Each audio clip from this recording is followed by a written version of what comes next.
قائد اعظم محمد علی جناح کی بے لوث اور ولولہ انگیز قیادت میں مسلمانان بر صغیر دنیا کی پہلی اور سب سے بڑی اسلامی ریاست بنانے میں کامیاب ہوئے۔ قائد اعظم نے آزادی کی تحریک کی قیادت کچھ اس انداز میں کی کہ ان کے سامنے اس وقت ہندوؤں کے بڑے بڑے رہنما کہلانے والے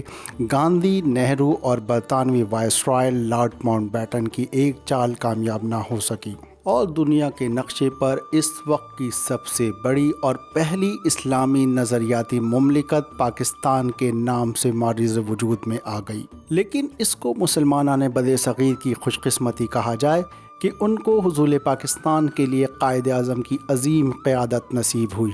لیکن یہ ان کی بدقسمتی رہی کہ اس نوزائیدہ مملکت کی تعمیر کے لیے قائد کی رہنمائی صرف 1 سال اور 1 ماہ تک ہی میسر آ سکی، اور 11 ستمبر 1948 کو مسلمانان بر صغیر کا یہ عظیم رہنما اس دنیا سے رخصت ہو گیا۔ قائد کے انتقال کے فوری بعد یہ فیصلہ تو کر لیا گیا کہ ان کی تدفین شہر قائد میں ہی کی جائے گی، اور جگہ کی تلاش کی ذمہ داری اس وقت کے کمشنر کراچی سید ہاشم رضا کو دی گئی، جنہوں نے موجودہ جگہ کا انتخاب کیا، جس کے بعد قائد اعظم کی آخری آرام گاہ کی تعمیر کا فیصلہ 21 جنوری 1956 کو کیا گیا۔ مزار کے ڈیزائن کے لیے ایک بین الاقوامی مقابلہ منعقد کرایا گیا، جس میں لندن کے ایک تعمیراتی ادارے ریگان اسکوائر اینڈ پارٹنرز کے ڈیزائن کو اول قرار دیا گیا، اور مقابلے کی انعامی رقم 25,000 روپے بھی اسی ادارے کو دے دی گئی۔ لیکن محترمہ فاطمہ جناح نے اس ڈیزائن کو مسترد کر دیا، جس کے بعد ان کی خواہش پر ممبئی میں رہنے والے یحییٰ قاسم بھائی مرچنٹ کے پیش کردہ ڈیزائن کی منظوری دی گئی۔ مزار قائد پر تعمیراتی کام کا باقاعدہ آغاز 8 جنوری 1960 کو شروع ہوا، اور 11 مئی 1966 کو بنیادی ڈھانچہ مکمل کر لیا گیا۔ دسمبر 1970 میں چینی مسلمانوں کی ایسوسی ایشن کی جانب سے 81 فٹ لمبا خوبصورت فانوس تحفے میں دیا گیا، جسے مزار قائد کے گنبد میں لگا دیا گیا۔ فانوس میں 41 طاقتور برقی قمقمے لگائے گئے تھے۔ 2016 میں 46 سال کے طویل عرصے میں فانوس پرانا ہو جانے کے پیش نظر چین نے ایک اور فانوس کا تحفہ دیا، جس کا وزن 2 من اور قطر 28 مربع میٹر ہے، جبکہ اس میں 48 برقی قمقمے اور 8.3 کلو گرام سونے کا بھی استعمال کیا گیا۔ اس فانوس کو نصب کرنے کے لیے چین سے انجینئروں اور ٹیکنیشینز کی 13 رکنی ٹیم پاکستان آئی، جس نے فانوس کی تنصیب کا کام اپنی نگرانی میں مکمل کیا، جبکہ پرانے فانوس کو مزار قائد کے احاطے میں ہی بطور یادگار رکھا گیا ہے۔ مزار کی تعمیر پر آنے والے تمام اخراجات، جو 1 کروڑ اور 48 لاکھ روپے تھے، عوام کے چندے اور وفاقی و صوبائی حکومتوں کے عطیات سے پورے کیے گئے۔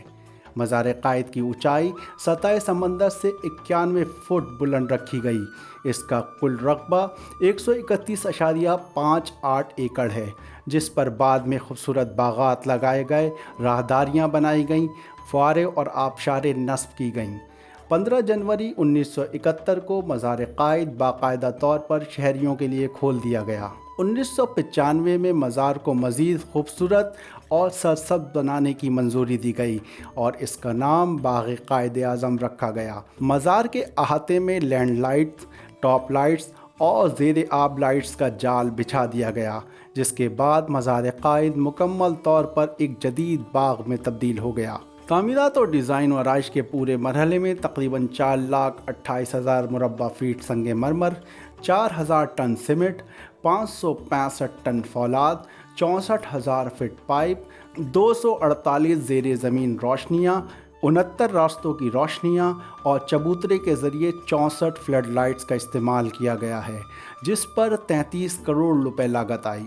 باغ کو مزید خوبصورت بنانے کے لیے 36 اقسام کے 5,000 درخت، 46,749 مربع فٹ گھاس اور 2,500 بینچز بنوائی گئیں، جس کے سبب آج اسے کراچی کا سب سے پر رونق اور حسین باغ ہونے کا درجہ حاصل ہے۔ مزار قائد اپنی منفرد عمارت اور اچھوتے طرز تعمیر کی وجہ سے پاکستان کی بہترین عمارتوں میں شمار کیا جاتا ہے۔ ایک اور خاص بات یہ ہے کہ مزار کی تعمیر میں استعمال ہونے والا تمام سامان ملکی ذرائع سے حاصل کیا گیا ہے، اور یہ ہمارے ملک کی معماروں اور ہنرمندوں کی شبانہ روز محنت کا منہ بولتا ثبوت ہے۔ مزار کے احاطے میں پاکستان کے پہلے وزیر اعظم لیاقت علی خان، محترمہ فاطمہ جناح سمیت تحریک آزادی کے دیگر رہنماؤں کی بھی قبریں موجود ہیں، جبکہ ایک سیکشن میں قائد کی زیر استعمال اشیاء بھی موجود ہیں۔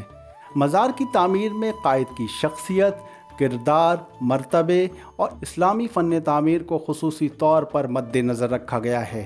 کہا جاتا ہے کہ یحییٰ مرچنٹ کا یہ ڈیزائن دہلی میں غیاث الدین تغلق اور بخارا میں اسماعیل سامانی کے مزار کے ڈیزائن سے شدید متاثر ہے، جبکہ مزار کے ڈیزائنر یحییٰ مرچنٹ نے ڈیزائن میں بہت ساری تشبیہات سے کام لیا ہے۔ انہوں نے خود کہا کہ کراچی ایک ایسا شہر ہے جہاں قائد پیدا ہوئے۔ زندگی بھر مسلمانان ہند کی رہنمائی کے بعد ان کی آخری آرامگاہ بھی اسی شہر میں بنائی گئی۔ اس مزار کو ڈیزائن کرتے ہوئے میں نے عظیم رہنما کی ذاتی خصوصیات کو بھی پیش نظر رکھا۔